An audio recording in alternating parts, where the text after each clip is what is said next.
Once your data is on the cloud, one thing which is now becoming very important is your data. Data engineering is the technology for the next coming decade. But while we are going very rapidly in this area, there are some impediments and challenges which we need to be aware of as a future data engineer, data architect, or someone who's currently working in these kind of roles. You could also be a data head, a data manager, or someone from the business background. But if you are at all included in this data value chain or data supply chain, then you need to be aware of these challenges, because while developing your data pipelines, while putting data into your data lakes or data warehouses, you will encounter these challenges. So I have done some research on this, and I have kind of figured out from my own experience and what I have read in some reports, these 5 key challenges which we will talk now about. We need to be aware of these challenges, and then we can figure out the ways to come out of it. So without further ado, let's understand what are these 5 key challenges, and at the end of the video I will share that one particular challenge which I think impacts us the most.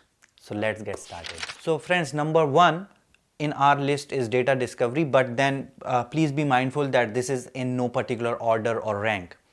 So data discovery is a very important process in your data engineering background, because data discovery starts from understanding what kind of data you want, what kind of different systems you have, and how you can bring all the data together and then create your data pipeline.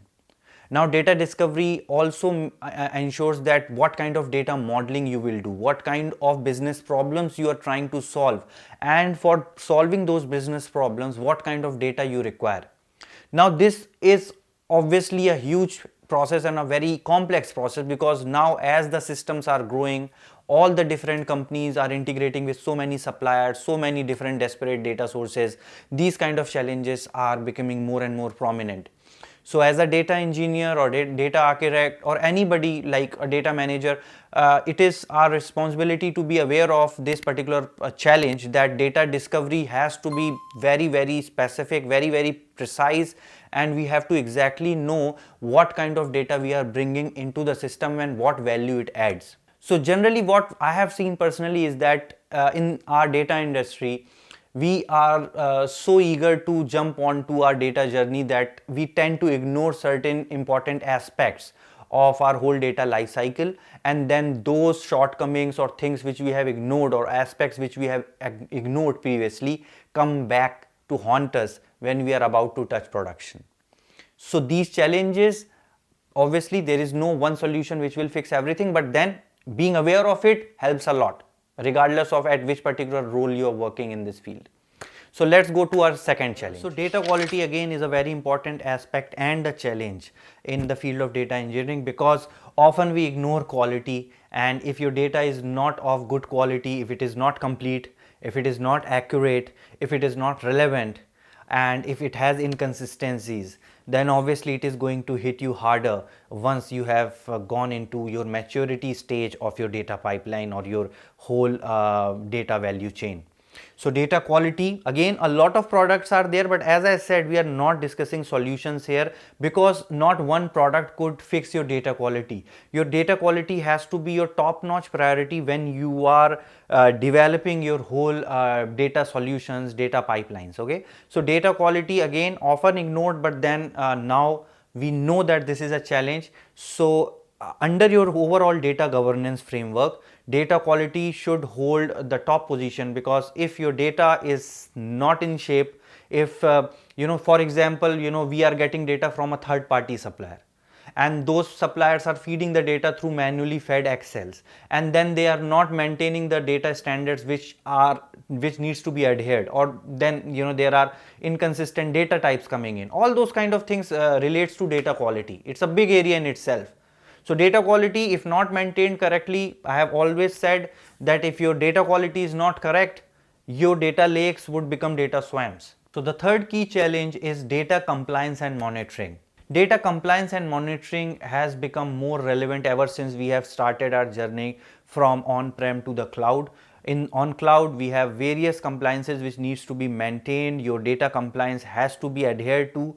your financial data, your personal data, compliances like GDPR, which secures the personal identifier data of a particular person, is very important to be maintained on the cloud. And then you have compliances related to your banking sector, your financial sector.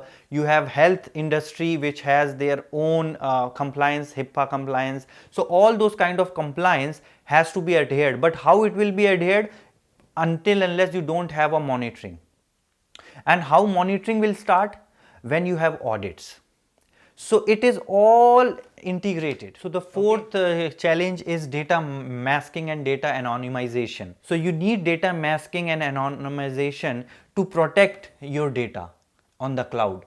And why you need it? Because it is very closely related to data auditing, data compliance. So there are a lot of methods which we use to hide the data which needs to be hidden. So there could be data scrambling, data shuffling, using synthetic data in place of your original data. So all these kind of exercises needs to take place to ensure that the data which is going on the cloud, it is properly hidden, and then proper authority and security has been set up so that the intended user for that particular data could only decrypt that data. So the fifth and the last challenge in our list is data plus business value generation. So this term is not very known, but this is something which I have come up with, because eventually whatever money you are spending in your data initiatives has to talk numbers, has to come up with business benefits, business value realization.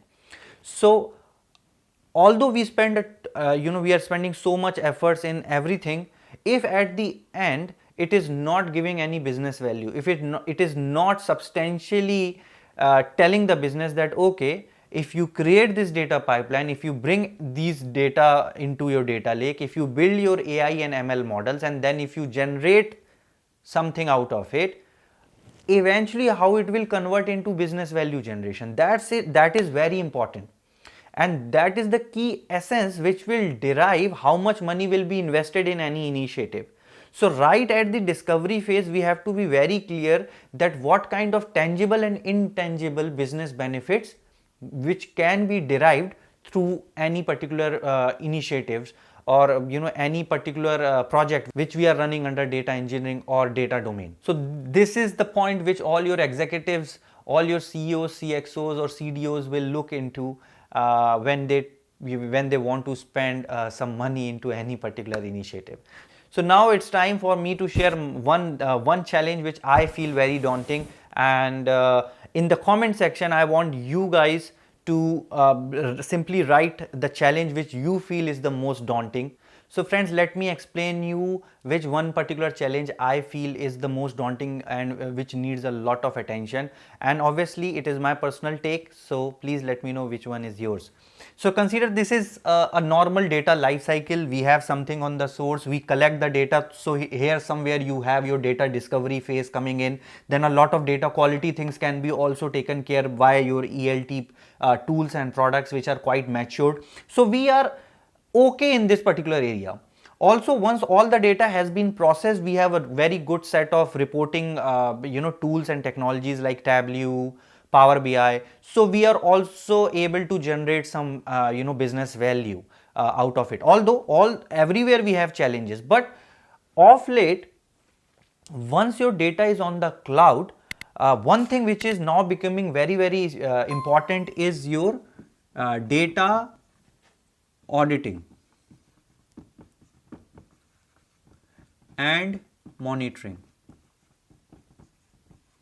So one thing which is lacking our attention and which is not that mature or which needs more efforts is data auditing and data monitoring. Because as more and more data will continue to go on the cloud, we will have more systems coming in, we have more kinds of data coming into the cloud, and now the data volume will continue to grow. So in that sense, if you do not have a formal setup or a proper setup to audit your data and monitor your data, and if you do not do this, it impacts you, because you are then playing around with your data security, then it also impacts your data quality. It might help you in your data quality as well. So there are no clear maturity which is being displayed in this particular area, and that is the reason why I see this as one of the most prominent challenges as we go on to the next stages of data engineering. So yeah, this is my take. Obviously everyone have their own different opinion on this, but I feel I do not see this at that particular maturity level where we have other things like data discovery, business value generation is also we are doing. That's why we are getting so much initiatives into data engineering projects. So these are okay, but when it talks about auditing and monitoring, we are lacking a lot. There is no strict frameworks, or there is lack of data governance as well. So yes, now it's your time to tell me in the comment section which one is your biggest challenge in the data engineering field, and please put a note there. If I like it, I'll definitely do, and I'll comment and I'll reply back to your comment. If this video added any value, please hit the like button, hit the subscribe button, hit that bell icon so you exactly know when I upload my next video. And until next time guys, please keep learning, keep sharing all the knowledge, and yes, keep hustling. Bye for now.